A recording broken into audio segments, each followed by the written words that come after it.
Assalamualaikum Ustaz. Ilmu kebal ni ada tak Ustaz? Rasulullah SAW dan para sahabat pun ramai yang syahid. Nabi pun patah gigi dia dibaling batu oleh penduduk Taif. Jadi bagaimananya dia katakan kebal ni Ustaz? Takkan ada. Sebab dengar ni katanya orang Melayu ni ada ilmu kebal. Okey. Ini respon saya ya. Baik. Bila kita kata kebal, kita selalu membayangkan kebal ni macam Superman lah agaknya kan. Tembak tak load, terpelanting, kelongsong peluru, tak tembus badan pun kan.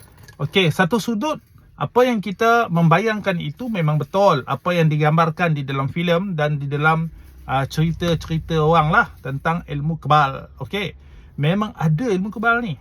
Sebab apa? Ia tak mustahil disebabkan kita ni Islam. Bila kita Islam, kita beriman pada ibadah yang gaib.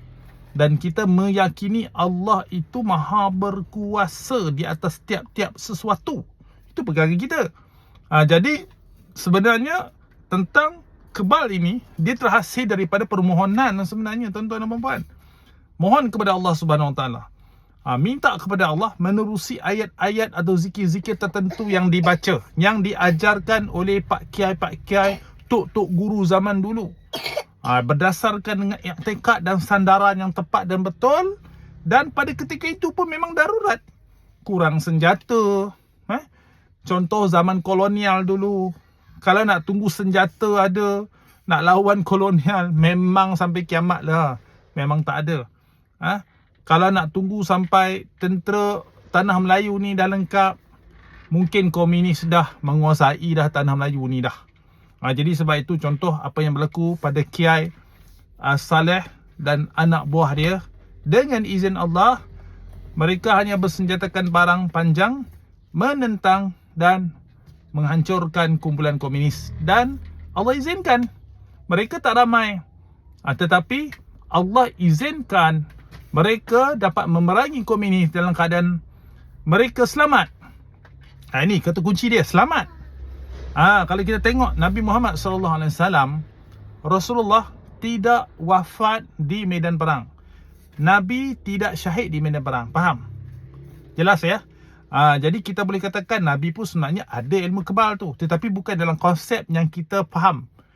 Dia dalam konsep selamat daripada bahaya. Jadi kalau orang yang mengamalkan ilmu kebal ni, orang-orang tua yang pernah saya jumpa dulu, bukanlah bermakna mereka kebal ni mereka sampai serba-serbi tak load. Contoh, mereka kena pergi hospital nak cek darah, nak ambil darah. Bila dicucuk jarum tu tembus juga tuan-tuan. Contohnya mereka meninggal dunia kan, mereka dikuburkan, jasad mereka tetap juga kembali ke tanah. Contohnya kalau mereka pergi ke mana-mana, pergi ke sungai, kaki terpeleset, kaki tergelincir celah batu yang tajam lalu melukai kulit tapak kaki.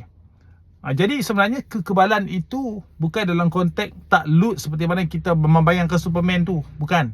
Tetapi dia dalam konteks selamat daripada bahaya. Jadi benda ni pernah berlaku pada kita juga walaupun tanpa kita ada ilmu. Tapi kita bacalah doa kan, yang asas dengan nama Allah. Aku bertawakal kepada Allah, tidak daya dan upaya melainkan dengan kekuatan Allah. Lalu kita pun drive lah kita. Tiba-tiba kita accident. Bila kita accident, alhamdulillah Allah selamatkan kita. Kereta total loss, tapi kita masih lagi bernyawa. Tak perlu pergi hospital. Tak ada satu segaris luka pun pada tubuh kita, seolah-olah kaca cermin yang pecah tu tak kena badan kita. Dan ini pernah berlaku pada saya. Bukan amal pelik-pelik pun. Hanya memandang lakaran khatam nubuwah. Allah wahdahu la syarikalah, Muhammadun abduhu wa rasuluh. Dengan izin Allah selamat. Sebab tu saya kata bukan dalam konteks kebal yang kita fikirkan, tetapi adalah dalam bentuk keselamatan daripada mara bahaya. Bila sampai ajal dan waktu dan ketikanya, mati-mati juga tuan-tuan. Bukan maksud kata di sini kita belajar ilmu kebal ni sebab kita nak sakti, nak luar biasa daripada orang. Tidak. Dia adalah satu bentuk permohonan kepada Allah untuk selamat daripada bahaya. Berbetulan pada ketika itu memang diperlukan satu gerakan perjuangan untuk melawan penjajahan. Jadi kalau tak lawan, serah tengkuk saja. Di mana nilai karamah insaniyah? Yang seperti mana yang disebut oleh PMX kita. Jadi karamah insaniyah itu terletak kepada ketauhidan kita kepada Allah. Kita sandarkan hati, fikiran, jiwa raga kita kepada Allah, lalu kita mohon kepada Allah. Jadi Ustaz, kalau kita tak perlu ilmu yang khusus pun tak perlu, Ustaz, silakan kamu yakin. Kan? Silakan kalau kamu yakin, amalkan dan kamu yakin. Selagi kamu tidak sampai ajal, kamu takkan mati. Seperti mana yang berlaku pada orang tua-tua kita dulu pada peristiwa 13 Mei 1969. Ada yang terpaksa keluar pada rumah juga, nak pergi surau, nak pergi masjid. Tapi orang tak nampak mereka. Sekatan-sekatan Roblox pada ketika darurat tu, orang tak nampak hamba Allah ni pergi masjid, pergi surau. Sebab apa? Allah selamatkan dia daripada pandangan mata orang-orang yang mungkin akan melakukan kezaliman ke atas dia. Seperti mana yang berlaku pada Nabi Muhammad SAW. Jadi perkara ni tuan-tuan, perkara yang mencari adat, tidak semuanya itu batil dan tidak semuanya itu khurafat dan tidak semua itu syirik. Kalau kita beranggapan semua perkara yang di luar akar mencari adat itu adalah syirik, adalah khurafat, makanya kita tidak mengakui kebesaran kekuasaan Allah yang meliputi segala sesuatu.